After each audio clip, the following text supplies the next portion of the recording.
U Domu zdravlja Ripanj pedijatra utorkom i četvrtkom nema ni na vidiku. U Domu zdravlja Ripanj pedijatrija je spala na jednog lekara. Od decembra mjeseca radi samo ponedeljkom, sredom i petkom. Ako je hitno, roditelji sa bolesnim djetetom moraju da idu potragu za pedijatrom skroz u Jajince.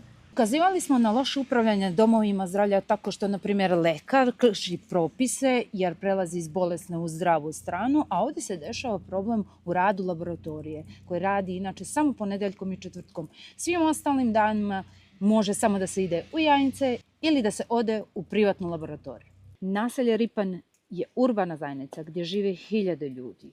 I domovi zdravlja u ovakvim naseljima ne bi trebalo da budu startna linija za maraton do nekog najbližeg pedijatra. Pokret slobodnih građana, kada preuzme vođenje grada, učinit će sve da domovi zdravlja budu nadležnost grada, kako bi domovi zdravlja mogli u ovakvim naseljima da daju adekvatnu primarnu zdravstvenu zaštitu.